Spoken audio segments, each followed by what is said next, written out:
चल एक डाउट है तो उसको देख लो पहले। Single double triple bond, single bond होगा तो कौन सा होगा? सिग्मा पाई क्या? सिग्मा। डबल बॉन्ड होगा तो क्या होगा? एक सिग्मा एक पाई। ट्रिपल बॉन्ड होगा तो क्या होगा? एक सिग्मा दो पाई। संकरण जानने, हमको क्या जानना है? संकरण, हाइब्रिडाइजेशन। हाइब्रिडाइजेशन में कौन सा बॉन्ड इंपॉर्टेंट होता है बेटा? सिग्मा। पाई बॉन्ड से कोई मतलब होता है क्या? तो इसके लिए हाइब्रिडाइजेशन जानने के लिए क्या करते हैं? Number of sigma plus number of lone pair, दोनों को जोड़ते हैं। कल बताया था, उसको दिखाओ बेटा, क्वेश्चन दिखाओ, सही से लिखिए ना। ये कल का होमवर्क ये था। CH3COH double bond N single bond C double bond O C CH3Cl, नीचे आ गया था C डबल बॉन्ड में NH single bond C double bond O single bond O single bond N, यहाँ Br और यहाँ H। ठीक है, इसमें किसको किसको डाउट है? यही वाला में ना, सिग्मा तुमको ढूंढने में क्या चीज़ दिक्कत हो रहा है? Sigma pi. तो सिग्मा पाई देखो, यही पाई से कोई मतलब नहीं है, सिग्मा बस ढूंढना है। ठीक है, तो जितना भी हाइड्रोजन है, हाइड्रोजन का मतलब सिग्मा होता है। अब हाइड्रोजन का मतलब सिग्मा क्यों होता है? देखो इधर, ये 3 हाइड्रोजन है। 3 हाइड्रोजन को ऐसे लिख सकता हूँ क्या? लिख सकता हूँ ना। तो यहाँ कितना सिग्मा बना? 1 2 3 ही तो बना, इसलिए हाइड्रोजन का सीधा सीधा नाम हम लोग सिग्मा दे सकते हैं, कोई दिक्कत नहीं है। ठीक है, यहाँ कितना? अब ये कार्बन में कितना हो गया? 4 सिग्मा। ये वाला कार्बन में एक डबल बॉन्ड है, एक सिंगल बॉन्ड है, तो यहाँ क्या होगा? एक सिग्मा, यहाँ भी एक सिग्मा। डबल बॉन्ड से हमको किससे मतलब है? सिग्मा से। तो डबल बॉन्ड है, ट्रिपल बॉन्ड, कोई भी बॉन्ड है, सिग्मा कितना होगा? एक ही होगा। यहाँ कितना सिग्मा होगा? एक। यहाँ कितना सिग्मा? एक। यहाँ कितना सिग्मा? एक एक। ये 3 हाइड्रोजन है, 3 हाइड्रोजन का मतलब 3 सिग्मा। एक हाइड्रोजन है मतलब एक सिग्मा। और यहाँ सिग्मा, यहाँ सिग्मा, यहाँ सिग्मा। एक हाइड्रोजन मतलब एक sigma. Single bond sigma, single bond, double bond में एक sigma, sigma sigma sigma sigma. Hydrogen को मत लिखो, हाइड्रोजन को अलग कर दिए हैं ना। जहाँ अलग नहीं किए हैं हाइड्रोजन को, उसको सिग्मा नाम दिए हैं। जो पहले से हाइड्रोजन अलग है उसको सिग्मा नाम मत दे देना, कोई दिक्कत है क्या? तो क्या काउंट करना है सब में? सिग्मा और लोन पेयर। तो पहला देखते हैं, किसी भी एक को रैंडमली पकड़ लेते हैं। किसको? ये ऑक्सीजन को पकड़ लिया। इसमें कितना सिग्मा है? एक सिग्मा है। कितना पाई है? पाई से कोई मतलब ही नहीं है, क्यों बता रहे हो? हाँ, तो क्या बताना है? Lone pair. कितना लोन पेयर है उसमें? 3 लोन पेयर है। वाह, नहीं दिमाग तो बहुत लगा रहे हो। 2 लोन पेयर है। कितना लोन पेयर है? 2 लोन पेयर। अब पता कैसे चला 2 लोन पेयर है करके? कुछ लोग को जिसको समझ नहीं आया वो देखो, ऑक्सीजन में टोटल कितने इलेक्ट्रॉन होता है? लास्ट में, हाँ लास्ट की ही बात करें। संयोजी कक्ष में कितना इलेक्ट्रॉन होता है? वैलेंस शेल में 6। 2 ठो जुड़ चुके इधर, तो बचा कितना? कितना जोड़ी हुआ? 2 जोड़ी। 2 जोड़ी मतलब 2 लोन पेयर। जोड़ी में काउंट करना है। ठीक है, कोई दिक्कत क्या? नहीं ना। इसका बताओ तो ये नाइट्रोजन का कितना सिग्मा? एक इधर बना है और एक हाइड्रोजन के साथ, तो 2 सिग्मा। लोन पेयर कितना होता है नाइट्रोजन में? 3 होता है, एक होता है, एक लोन पेयर होता है। अब एक लोन पेयर फिर से जिसको समझ नहीं आया वो देख लो। नाइट्रोजन में वैलेंस शेल में संयोजी कक्ष में कितने इलेक्ट्रॉन होते हैं? 5। 2 इधर जुड़े हैं और एक हाइड्रोजन के साथ जुड़ा, तो 3 ठो जुड़ चुका है। बचा कितना? 2 ठो इलेक्ट्रॉन बचा। 2 ठो इलेक्ट्रॉन मतलब कितना जोड़ा? वो देखो, एक लोन पेयर। जोड़ा को ही लोन पेयर बोलते हैं। तो ऐसे करके तुमको संकरण लिखना है। यहाँ कितना आ गया? 3। 3 का मतलब क्या होगा? sp2। यहाँ कितना आया? यहाँ भी 3 ही आया था, तो 3 का मतलब क्या हो जाएगा? जिससे नहीं बना था वो अब बन जाएगा कि अभी भी नहीं बनेगा? बन जाएगा ना। हटा दें इसको, हटा दिए, कोई दिक्कत? चलो अगला हेडिंग डालो बेटा तुम लोग।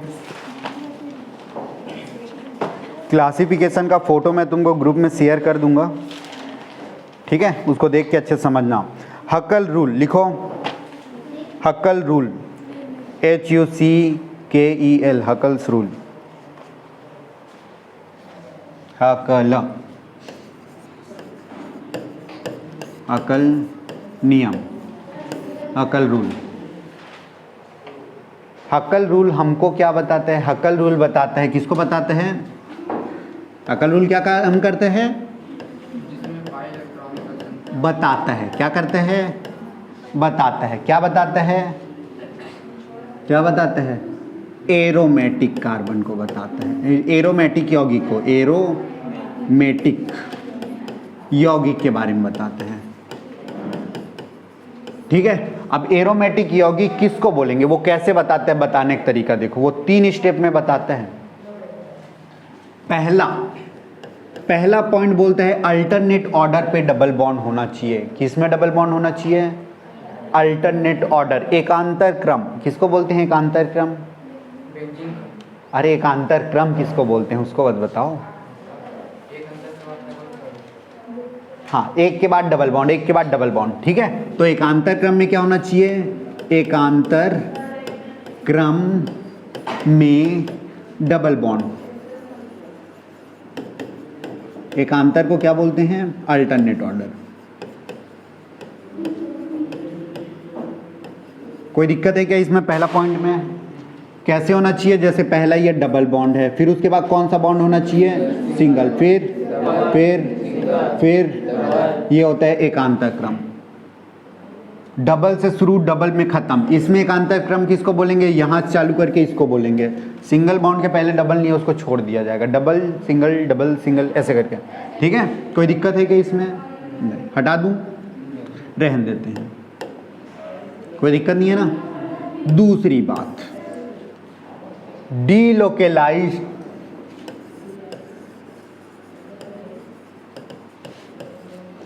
पाई बॉन्ड होना चाहिए। डीलोकेलाइज्ड मतलब प्रतिस्थापी पाई बंध। मतलब अगर तुम जहां डबल बॉन्ड दिए उसको सिंगल बॉन्ड लिख दोगे, डबल बॉन्ड को क्या लिख दोगे? सिंगल, और सिंगल को लिख दोगे डबल, तो उसके नाम में या उसके कैरेक्टर में कोई परिवर्तन नहीं होना चाहिए। जैसे हम बेंजीन की बात करते हैं, तो बेंजीन कैसे होता है बेटा बताओ? ये 6 कार्बन अल्टरनेट ऑर्डर पे क्या होता है? यही है बेंजीन। अब तुम कभी भी देखोगे, तुम कभी गौर ही नहीं कियोगे कि डबल बॉन्ड बनाने का तुम्हारा तरीका क्या था। यहाँ बनाओ, कभी यहाँ बना दोगे, कोई दिक्कत होगा क्या? दोनों में कुछ अंतर दिखाई दे रहे? मुझे दिखाई दे रहे। क्या अंतर है? देखो, अंतर है कि नहीं है?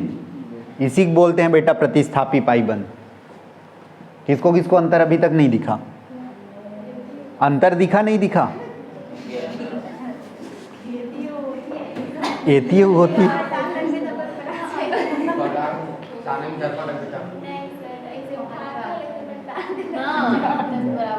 वैसा वाला नहीं करना है बेटा।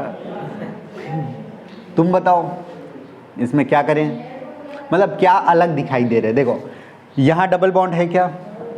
यहाँ सिंगल है कि डबल है? यहाँ वहाँ क्या दिखाई दे रहे हैं? यहाँ क्या है? वहाँ क्या है? यहाँ क्या है? वहाँ क्या है? यहाँ क्या है? वहाँ क्या है? यहाँ क्या है? वहाँ क्या है? यहाँ क्या है? वहाँ क्या है? तो इसमें क्या समझ आया तुमको? सिंगल और डबल का हाँ स्थान अगर परिवर्तन कर दोगे, जो कर दिए, तो कोई परिवर्तन हुआ। ये क्या था? बेंजीन। वो भी क्या है? कोई दिक्कत हुआ क्या? तो ये होना चाहिए, है ना? अरे हाँ या ना बोलो। ठीक है। तीसरा 4n+2 पाई इलेक्ट्रॉन होना चाहिए, और n का मान हो सकता है 0, 1, 2, 3, 4, 5 ऐसे करके डेढ़ अनंत तक गिन सकते हो तुम चाहो तो। अगर यहाँ मैं 0 रखूँ, क्या रखूँ? तो 0 रखूँगा, क्या होगा? 2। 0 चौके धन 2 पाई इलेक्ट्रॉन। पहला क्या है? अगर 0 रखे कितना आया? 2 पाई इलेक्ट्रॉन आया। नंबर बस 2 है, वो पाई इलेक्ट्रॉन के बारे में बताया जा रहा है। ठीक है, अगर 1 रख दिया, 1 चौक 4 धन 2 6 पाई इलेक्ट्रॉन। अगर मैं 2 रख दूं, 2 चौक 8 2 10 पाई इलेक्ट्रॉन। बेटा देखो कितने का अंतर आ रहा है? 4 का। तो अगला कितना इलेक्ट्रॉन होगा? 14 इलेक्ट्रॉन होगा। अगला कितना इलेक्ट्रॉन होगा? 18। देखो शुरू बस 2 है, उसके बाद 4 का पहाड़ आगे जोड़ते गए हैं 4 को। तो ये याद रख सकते हो तीनों चीज़। ये तीनों चीज़ अगर किसी चीज़ में है तो वो क्या कहलाएगा? हाकल रूल नहीं बेटा, एरोमेटिक यौगिक कहलाएगा। हाकल रूल है वो बताता किसके बारे में है? एरोमेटिक यौगिक के बारे में बताते हैं। अब देखो पहले एक बात तो कर लिए कि एकांतर क्रम में डबल बॉन्ड होना चाहिए, तो ये बेंजीन दिखाई दे रहे हैं। बेंजीन में एक के बाद एक डबल बॉन्ड है कि नहीं है? ये पहले double single double single double single double single double single है कि नहीं है? दूसरी बात, डीलोकेलाइज मतलब अगर बदल दोगे उसकी जगह को तो कोई परिवर्तन नहीं होना चाहिए, नहीं हुआ। तीसरी बात, इतना इतना इतना इतना इलेक्ट्रॉन होना चाहिए। कौन सी इलेक्ट्रॉन होना चाहिए? कौन सा इलेक्ट्रॉन होना चाहिए? पाई इलेक्ट्रॉन कहाँ मिलेगा? पाई बंद में मिलेगा। तो इसमें कितना पाई बंद है? 3। एक बंद में कितने इलेक्ट्रॉन होता है? 2। तो 3 पाई में कितना इलेक्ट्रॉन होगा? 6। देखो ये एक पाई है बेटा, ध्यान दो ना। इतना दिखाई दे रहा है कि थोड़ा और बड़ा करूं? ठीक है। ये पाई है, ये भी एक पाई है, ये भी एक पाई है कि नहीं है? है ना? है कि नहीं है? इलेक्ट्रॉन कितने हैं? आजू बाजू इलेक्ट्रॉन होता है कि नहीं होता है? तो कितना पाई इलेक्ट्रॉन? इलेक्ट्रॉन को गिनना है, बंद को नहीं गिनना है। यहाँ लिखा है एकदम साफ सुथरा लिखा है। किसको गिनना है बोले है? इलेक्ट्रॉन को गिनो, पाई वाले इलेक्ट्रॉन को गिनो। तो कितना इलेक्ट्रॉन दिखाई दे रहा है पाई वाला में? 6। तो ये तीनों चीज मैच करना चाहिए, तो वो क्या कहलाता है? एरोमेटिक यौगिक। एरोमेटिक यौगिक ढूंढने के लिए कौन बताता है? हक्कल बताता है कि ऐसे तुम ढूंढ सकते हो। ठीक है, जैसे एक और दे दिया बेटा, समझना ये है कि नहीं है बताना ना। ये 1 2 3 4 5, ये तो उतना ही बन गया। 1 2 3 4 5 6 7 8। समझ आ रहे हैं ना कैसे बने हैं? ठीक है। अल्टरनेट ऑर्डर पे double bond double bond double bond double bond. कोई दिक्कत है क्या? नहीं है तो बोल लो ना यार। नहीं है ना? किसी कोई दिक्कत? पहला एकांतर क्रम में डबल बॉन्ड होना चाहिए, है कि नहीं है? दूसरा बोला है डीलोकेलाइज पाई बंद होना चाहिए। तो जहां सिंगल बॉन्ड दिखाई दे रहे हैं वहां डबल बॉन्ड लिखूंगा, तो कुछ परिवर्तन होगा क्या इसमें? सेम के सेम रहेगा। तीसरा, कितना इलेक्ट्रॉन पाई इलेक्ट्रॉन होना चाहिए? 2 6 10 14 होना चाहिए। इसमें कितना पाई इलेक्ट्रॉन है? 8 पाई इलेक्ट्रॉन है। किसको किसको 8 गिनने नहीं आया? आ गया ना? कितना पाई बंद है? 4 पाई बंद। 1 2 3 4, और पाई बंद में 2 इलेक्ट्रॉन होता है। 4 पाई है, कितने इलेक्ट्रॉन हो जाएगा? 8। तीसरा नियम को फॉलो किया क्या? कितना इलेक्ट्रॉन होना चाहिए? 2 6 10 14 होना चाहिए। इसमें है क्या? तो ये होगा एरोमेटिक?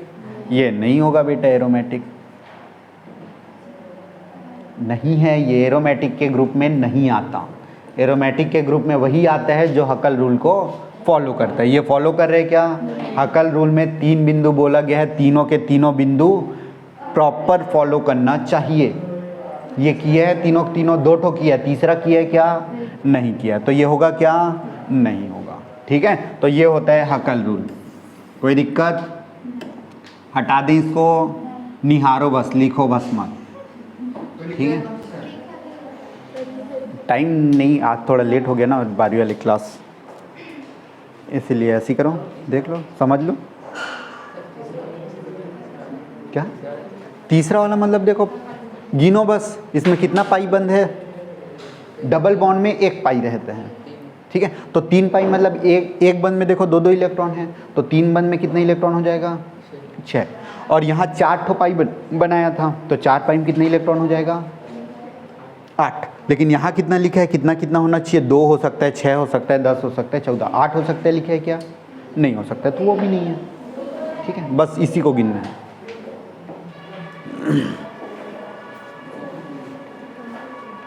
लिखने लायक है तो लिख लो।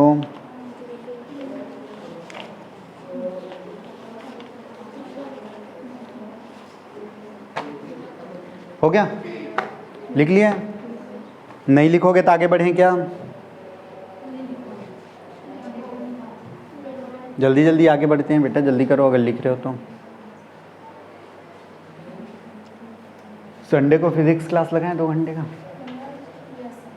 चलो अगला हेडिंग डालो बेटा। फंक्शनल ग्रुप के बारे में पढ़ लिए थे ना, क्रियात्मक समूह, एल्कोहल, पढ़ लिए थे ना, एल्कोहल, कार्बोक्सिलिक, हैलोजन वगैरह वगैरह वगैरह सब पढ़ लिए थे। अगला हेडिंग डालो होमोलॉगस सीरीज, सजातीय श्रेणी।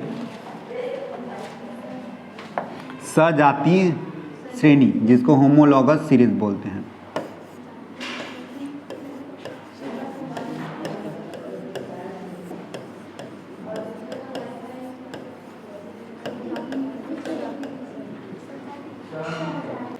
होमोलॉगस सीरीज, सजातीय श्रेणी का मतलब क्या होता है?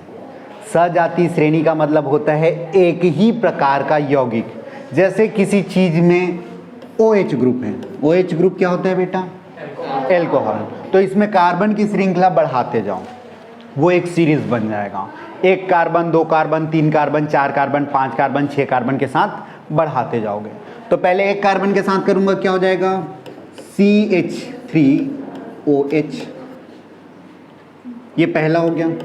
दूसरा CH3CH2OH, अगला CH3CH2CH2OH। ऐसे करके कितना लंबा चौड़ा सीरीज बना सकता हूं? अनंत, बहुत सारा। इसी को बोलते हैं सीरीज। होमोलॉगस का मतलब एक ही नाम वाला सीरीज। ये क्या है? इसका नाम बोलोगे एल्कोहल, इसका भी नाम बोलोगे एल्कोहल, ये भी क्या है? एल्कोहल। सब के सब क्या बनते जाएगा? एल्कोहल ही बनते जाएगा। और सब अलग अलग जगह यूज होगा उसकी कैरेक्टर के हिसाब से। ठीक है, तो इसको क्या बोलते हैं? सजातीय श्रेणी। और सजातीय श्रेणी लिखने का फॉर्मूला होता है एल्केन ग्रुप। एल्केन ग्रुप क्या होता है बेटा बताओ? CnH2n+2। Very good, thank you बताने के लिए। ये होता है, क्या होता है? Alkene group. एल्केन में एक हाइड्रोजन को हटाओगे तो ये +2 है, उसके जगह क्या लिखेंगे? +1। एक तो हट गया और एक हटा, उसके जगह क्या लिखेंगे? यहाँ जो हमको होमोलॉगस सीरीज बनाना है उसका नाम। अगर OH का बनाना है तो OH लिख दिया। अगर कार्बोक्सिलिक का बनाना है, किसका बनाना है? कार्बोक्सिलिक का, तो CnH2n+2 होना चाहिए। एक को हटा दो तो एक बचेगा। और कार्बोक्सिलिक का क्या होता है? COOH। ये बन गया। अब इसमें तुम लंबा सीरीज बना सकते हो। जैसे यहाँ पास हम लोग देख रहे हैं क्या? एल्कोहल का होमोलॉगस सीरीज। एक बार और देख लो बेटा, ये किसका पढ़ाई कर रहे हैं हम लोग? किसका है ये होमोलॉगस सीरीज? किसका है? किसका है? एल्कोहल का सजातीय श्रेणी। कोई दिक्कत है क्या इसमें? नहीं है ना? Homologous series of alcohol. तो एल्कोहल के लिए फॉर्मूला से शुरुआत करना, कुछ बातें उसके लिए लिख देना। जब भी हम होमोलॉगस सीरीज बनाते हैं, जिसकी भी बनाते हैं, जैसे एल्कोहल का बनाओगे तो हर एक कार्बन की श्रृंखला में एल्कोहल ग्रुप होना चाहिए। देखो कार्बन की 1 कार्बन था उसके साथ OH, 2 कार्बन था उसके साथ OH, 3 कार्बन था उसके साथ OH, है ना? ऐसे करके बढ़ाएंगे तो बहुत लंबा बढ़ जाएगा। दूसरी बात, ये पहला बात हो गया कि हमारा फंक्शनल ग्रुप क्या होना चाहिए, क्रियात्मक समूह क्या होना चाहिए? एल्कोहल होना चाहिए। दूसरी बात देखो तो, जब भी हम सीरीज में आगे बढ़ते हैं, एक के बाद एक बढ़ाते जाते हैं, तो नाम में क्या बढ़े उसको देखो। नाम में क्या बढ़े इसके बाद ये आने में? देखो नाम में क्या एक्स्ट्रा बढ़ा? CH2। तो यह CH2 बस बढ़ता है। क्या बढ़ते जाते हैं? हर एक स्टेप नीचे जाते हैं। देखो यह CH3 है, यहाँ भी CH3 है, OH है, OH है, क्या बढ़ा? नीचे में देखोगे, देखो CH3 CH2 CH3 CH2 OH OH है, क्या बढ़ा? अगला भी लिखूंगा क्या बढ़ेगा? अगला लिखूंगा क्या बढ़ेगा? तो बढ़ते क्या जाता है? मतलब अगर हम होमोलॉगस सीरीज में आगे बढ़ते जाएं तो किसकी बढ़ोतरी होती जाती है? CH2 की। CH2 की बढ़ोतरी होने से उसके द्रव्यमान में कितना बढ़ोतरी होगा? जितना CH2 का द्रव्यमान है उतना बढ़ते जाएगा। कार्बन का द्रव्यमान कितना होता है? 12। हाइड्रोजन का कितना होता है? 1। कितना हाइड्रोजन है वहाँ? तो टोटल कितना हो गया? 14 यूनिट बढ़ते जाएगा। ठीक है, जैसे जैसे आगे जाते जाएंगे इसके भार में कितना बढ़ोतरी होगा?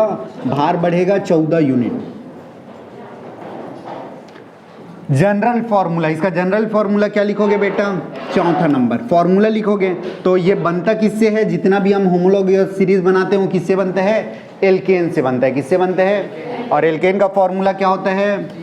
CnH2n+2, जिसमें से 2 को 1 करके वहां क्या जोड़ दिया जाता है? फंक्शनल ग्रुप OH दिया जाता है। तो किसी भी होमोलॉगस सीरीज यानी सजातीय श्रेणी के लिए कुछ ऐसी बातें तुमको भी समझना है। हर एक में यही पॉइंट लिखेंगे। जैसे अगर मुझे एल्कोहल के जगह कार्बोक्सिलिक लिखा रहता, क्या लिखा रहता वहाँ? कार्बोक्सिलिक, तो फॉर्मूला ये हो जाता। वहाँ क्या होता? फॉर्मूला कार्बोक्सिलिक हो जाता। यहाँ बस क्या लिखते हैं? COOH COOH COOH COOH। पहला पॉइंट पहला पॉइंट की जगह क्या लिखते हैं? COOH फंक्शनल ग्रुप है, क्रियात्मक समूह है। दूसरा पॉइंट क्या लिखते हैं? अगर हर एक स्टेप बढ़ेंगे तो क्या बढ़ते जाएगा? CH2 ही बढ़ेगा। तो ये परिवर्तन हुआ क्या? नहीं। अगर इतना ही बढ़ेगा तो उसका द्रव्यमान में भी कितना बढ़ोतरी होगा? 14 यूनिट ही होगा। बस उसका फंक्शनल ग्रुप में OH की जगह क्या दिखेगा? तो इसमें कोई दिक्कत है क्या? सजातीय श्रेणी का मतलब होता है एक ही प्रकार का क्रियात्मक समूह कार्बन की श्रृंखला में जोड़ते जाते हैं। कार्बन की जो चेन होती है ना, उसमें एक ही टाइप का फंक्शनल ग्रुप जोड़ते हैं। अगर हमको सजातीय श्रेणी एल्कोहल का बनाना है तो 1 कार्बन के साथ एल्कोहल, 2 कार्बन के साथ, 3 कार्बन के साथ, 4 कार्बन के साथ, 5 करके ऐसे सीरीज बनाते हैं। इसीलिए इसका नाम क्या है? श्रेणी, सीरीज। ठीक है, ऐसी करके 3-4 का तुम लोग खुद से कर सकते हो। होमवर्क लिखो। सजातीय श्रेणी हो गया ना, उसका पहला पॉइंट लिखो सजातीय श्रेणी का। एल्कोहल का होमोलॉगस सीरीज, एल्कोहल का सजातीय श्रेणी।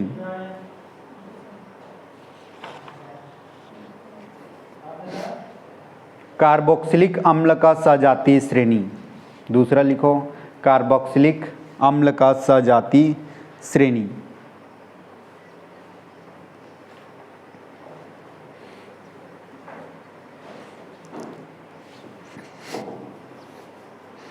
तीसरा लिखो एल्केन का सजातीय श्रेणी। एल्केन का सजातीय श्रेणी। कितना लिख लिया? कहाँ लिखे? 3। अच्छा, चौथा लिखो एल्कीन का सजातीय श्रेणी। एल्कीन का सजातीय श्रेणी।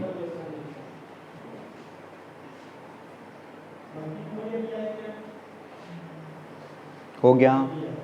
ये तुम कर लोगे क्या? देखो इससे क्वेश्चन वगैरह कुछ वैसे आते हुए नहीं देखा हूँ। सजातीय श्रेणी का परिभाषा बस आ गया, बहुत बड़ी बात है। बाकी ये सब ऐसे इतना लंबा चौड़ा कुछ देने वाला नहीं है। इसमें और भी बहुत सारी इंपॉर्टेंट चीज़ है जो पेपर में आते हैं। ठीक है, तो ये बस तुम्हारे समझने के लिए था, तो समझ जाओगे। कितना भी हमारे पास कितना सारा फंक्शनल ग्रुप लिखे थे उस दिन? 10-12 ठो कुछ लिखे थे, 10 ठो। तो उसका तुम पूरा सजातीय श्रेणी बनाते जाओगे, सबका बन जाएगा। ठीक है, चलो आगे बढ़ें। अगला हेडिंग ये बना सकते हो ना तुम लोग? लिखोगे तो नहीं लिखोगे ना? हाँ, तो चलो हेडिंग डालो समावयवता, आइसोमरिज्म। समावयवता।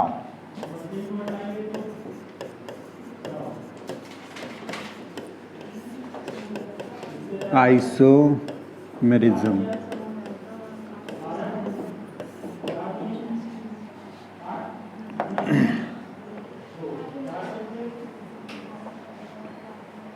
हेडिंग डाल लिए। होता क्या है ये पढ़ चुके हैं। 10वीं में पढ़े थे, 9वीं में? 10वीं में, और मैं ही पढ़ाया था। तो भूले कैसे? मैं पढ़ाया था तो सब भूला गए। पेपर में नहीं आ रही इसे? ठीक है, अभी आएगा। बोलो क्या होता है समावयवता? थोड़ा सा जानते हो कि पिछले साल पढ़े हो। ज़्यादा दिन थोड़ी ना हुआ था, 150-200 दिन हुआ तो ही बस।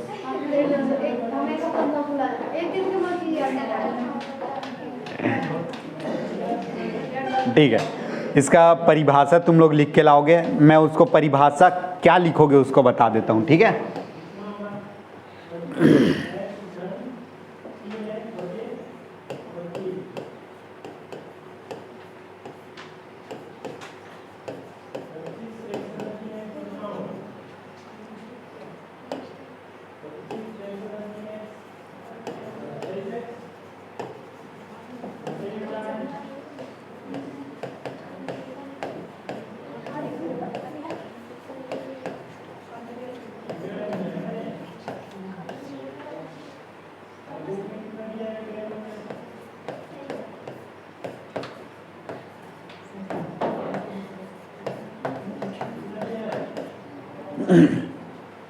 इतना देख के कुछ तो समझ आ रहा होगा, समावयवता को परिभाषित कैसे करोगे बताओ। हाँ वेरी गुड, अणुसूत्र सही बोल रहे हो बेटा, सही बोल रहे हो। हाँ तो आगे जावन तो देख, अणुसूत्र में भी लिखे होला जाना तो। हाँ और उसका अणुसूत्रक संरचना बना देंगे, वेरी गुड। ये क्या था? हाँ यूट्यूब में मिल जाते हैं तो मैं कहा पढ़ा हुआ था। अणुसूत्र होता है समान, क्या होता है? सेम। तो कोई चीज़ का फॉर्मूला मैं लिख दिया हूँ, फॉर्मूला एकदम लिख दिया हूँ जैसे है वैसी, लेकिन उसका स्ट्रक्चर अलग अलग बन गया। बन सकता है स्ट्रक्चर अलग अलग कि नहीं बन सकता है? बन सकता है, बन सकता है। उसकी संरचना क्या होगी? अलग अलग, डिफरेंट डिफरेंट। अलग अलग होने से उसका गुण भी क्या हो जाता है? अलग अलग हो जाता है। क्या हो जाता है?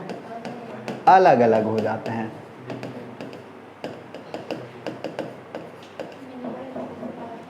ठीक है, तो समावयवता क्या होता है? जिस किसी संरचनाओं में या जिस किसी यौगिक का, यौगिक होता है ना कंपाउंड, मॉलिक्यूलर फॉर्मूला अणुसूत्र समान होता है, लेकिन संरचना सूत्र, संरचना बोलो या संरचना सूत्र, स्ट्रक्चरल फॉर्मूला बोलो या स्ट्रक्चर बोलो, वो क्या होता है? अलग अलग होता है। उसको क्या बोलते हैं? समावयवता। जिससे इसका गुण भी अलग अलग हो जाता है। ये लास्ट में ऐड कर लेना। अगर संरचना अलग अलग बना दिए, संरचना क्या किए? अलग अलग बना दिए, तो वो अलग तरीके से बिहेव भी करेगा। ठीक है, कोई दिक्कत है क्या? नहीं। देखो एक एग्जाम्पल के थ्रू समझो। एक फॉर्मूला में लिख दिया C4 के साथ कितना हाइड्रोजन आएगा बेटा बताओ। चलो एल्केन बना रहा हूँ। कोई दिक्कत है क्या? चलो बताओ इसका संरचना कैसे बनाए? CH3 CH2 CH2। अभी होमोलॉगस सीरीज किए हैं, उसमें शुरुआत CH3 CH2 CH2 ऐसे करके होता है ना, लास्ट में क्या आ जाएगा? CH3। बैलेंस करके देखो, कार्बन कितना जगह जुड़ा है? एक bond 3 hydrogen, total 4। Carbon 2 bond 2 hydrogen 4, carbon 2 bond 2 hydrogen 4, ये कार्बन 3 हाइड्रोजन 1 बॉन्ड, टोटल 4 जगह से जुड़े है ना। ये स्ट्रक्चर ये किसका है? उसी का है। देखो कितना कार्बन? 4 कार्बन, और टोटल हाइड्रोजन कितना है? काउंट करके देखो तो 10 है। अगर मैं इसको ऐसे बना दूं, बैलेंस करके बताओ इसमें कितना हाइड्रोजन लिखूं? इसमें कितना लिखूं? इसमें कितना लिखूं? इसमें कितना लिखूं? कितना कार्बन है इसमें? यहाँ भी 4 कार्बन लिखे हैं। कितना हाइड्रोजन है इसमें? इसमें 10 हाइड्रोजन है। ये दोनों ही स्ट्रक्चर इसी फॉर्मूले का है। दोनों ही सूत्र के लिए अणुसूत्र, इसको क्या बोलते हैं? Molecular formula. क्या दोनों ही सूत्र के लिए समान अणुसूत्र बना है? दोनों का संरचना समान है क्या? इसी क्या बोलते हैं? समावयवता। दोनों का नाम अलग अलग होगा ना, यूपीएससी नाम करेंगे तो इसका नाम क्या है? Butane, n butane. इसका क्या नाम है? Butane, n butane. इसका नाम क्या है? प्रोपेन। 3 कार्बन को प्रोपेन बोलते हैं ना, तो 2 मेथिल प्रोपेन नाम है इसका। तो अलग अलग हुआ कि नहीं हुआ? अब इसका बॉन्ड भी कोई स्ट्रांग होगा, कोई वीक होगा। ऐसे ऐसे स्ट्रक्चर अलग बनने से उसके बॉन्ड में भी फर्क पड़ता है। अगर स्ट्रांग बॉन्ड बन गया तो उसका क्वथनांक, बॉइलिंग पॉइंट कम होगा या ज़्यादा होगा? ज़्यादा होगा। अब बहुत मजबूती से पकड़ लिया, तो बहुत मजबूती से पकड़ेगा तो उसको तोड़ने के लिए ज़्यादा टेम्परेचर देना पड़ेगा ना। तो देखो इसके गुण में भी परिवर्तन हो जाता है कि इसका बॉइलिंग पॉइंट कम होगा, इसका ज़्यादा होगा, ऐसे टाइप के बोलेंगे इसमें भी। ठीक है, तो बहुत सारी चीज़ें होती है इसमें। तो बेसिक क्या है हमारा, समावयवतम क्या चीज़ समझते हो तुम? समावयवता क्या होता है? जिसका अणुसूत्र यानी मॉलिक्यूलर फॉर्मूला सेम रहता है, लेकिन उसका संरचना सूत्र, संरचना स्ट्रक्चरल फॉर्मूला जो होता है वो होता है डिफरेंट, जिससे उसकी प्रॉपर्टी यानी गुणधर्म भी क्या हो जाती है, अलग अलग हो जाती है। इसी क्या बोलते हैं हम लोग? कल लिख के आ जाओगे ना? चलो अब इसके प्रकार वर्गीकरण की बात करते हैं। मिटा दूं इसको, है ना? मिटा दूं ना? डेली अपडेट करो बेटा अपना कॉपी। अगर पीछे हट गए, पीछे हो गए तो दिक्कत हो जाएगी। सिलेबस चेक किया। वर्गीकरण तो कितने प्रकार का होता है ये? इसको क्या बोलते हैं? समावयवता का वर्गीकरण करें ना। कितने प्रकार का होता है? 2। पहला प्रकार का नाम क्या है? 2 अलग अलग प्रकार से वर्गीकृत किया जाता है। एक संरचनात्मक होता है, संरचनात्मक समावयवता। सबस लिखा हूं, इसका मतलब क्या है? उसका फुल फॉर्म समावयवता। स्ट्रक्चरल, इसको मेरे साथ लिखोगे, लिख लो स्ट्रक्चरल आइसोमरिज्म। आई का मतलब आइसोमर, ठीक है। और दूसरा होता है स्टेरियो, त्रिविम, त्रिविम समावयवता, स्टेरियो, हाँ, आइसोमरिज्म। त्रिविम समावयवता लिखा तो है बेटा इतना अच्छा से नहीं।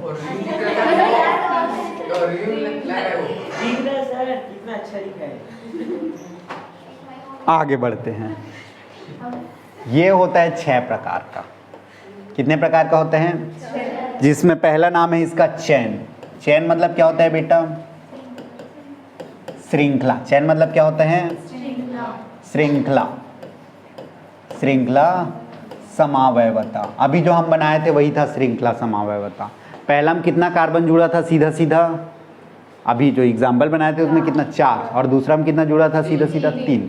तो श्रृंखला में कम ज़्यादा हुआ था, हाँ, उसी को बोलते हैं श्रृंखला समावयवता। ठीक है, अभी बात करेंगे हर एक को एक एक करके, ठीक है। दूसरा होता है पोजीशन आइसोमरिज्म,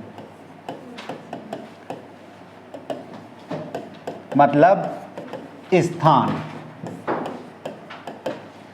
तीसरा होता है बेटा तुम्हारा फंक्शनल ग्रुप,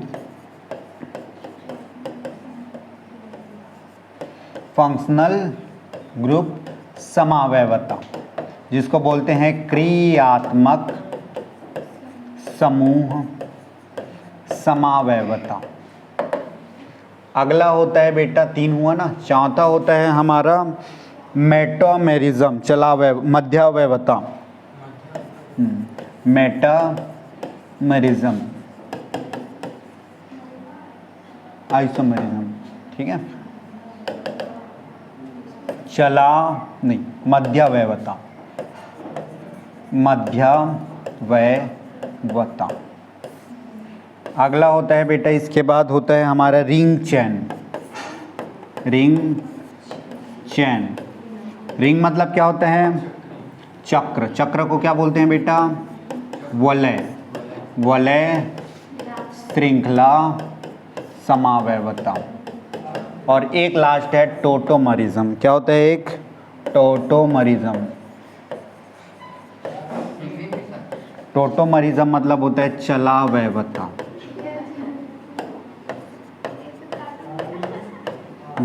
कार्टून, टर्टल नहीं, टोटो।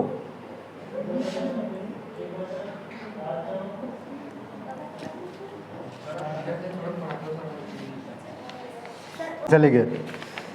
चलो अगले है हमारा त्रिविम, स्टेरियो। ये कितने प्रकार का होता है? 2। इसको देखो बांटते जाएंगे। ये सीधा सीधा 6 पार्ट का है ना। ये 2 होगा, उसमें से एक का फिर 2 होगा, उसमें से एक का फिर 2 होगा, ऐसे करके बटेगा। और ये वाला अगले साल बहुत ज़्यादा इंपॉर्टेंट है। इस साल तो थोड़ा सा कम ही है, ना पूछने के बराबर है। ये मैक्सिमम चांसेस है कि अगर समावयवता आए इसमें से आ सकते हैं, ठीक है। इसमें से ना के बराबर चांस है, और मेरे ख्याल से इसको कई स्कूल में पढ़ाते भी नहीं है 11वीं में, 12वीं में जाके पढ़ाते हैं, क्योंकि सेम है दोनों जगह, ठीक है। चलो लिखोगे तो लिख लो। और हाँ, इसका क्लासिफिकेशन अगर तुम नेट से बुक से मैच करोगे ना, तो कुछ कुछ मैच करेगा, कुछ कुछ नहीं। वो अपना अपना तरीका के हिसाब से क्लासीफाई करते हैं, तो मैं अपने तरीके से कर रहा हूँ, तो बोलना मत कि बुक में ऐसे दिया था सर, ऐसे दिया था करके, ठीक है। चलो, पहला होता है कॉन्फ़िगरेशनल आइसोमरिज्म, जिसको बोलते हैं विन्यासी। क्या बोलते हैं? विन्यासी समावयवता। और एक होता है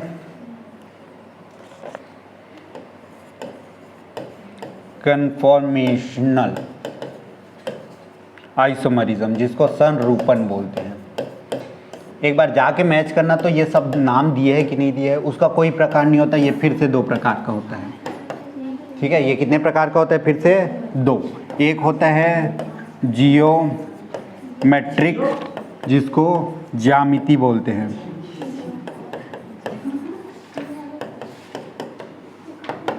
और एक होता है ऑप्टिकल। ये ऑप्टिकल फिर से अगले साल है, ऑप्टिकल दोनों हैं अगले साल। ऑप्टिकल आइसोमरिज्म, जिसको प्रकाशी बोलते हैं।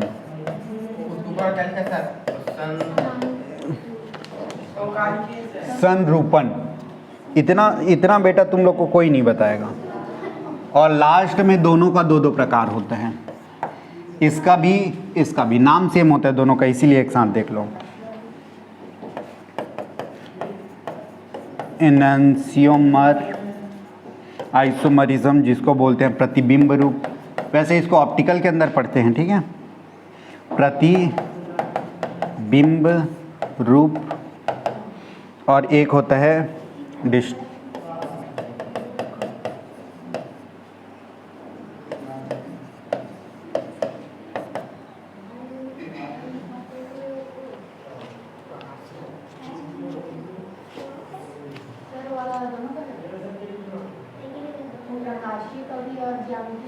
प्रकाशिकी के अंदर पढ़ते हैं, ज्यामिति के अंदर नहीं पढ़ेंगे इसको, ऐसे लिख लो। चलो।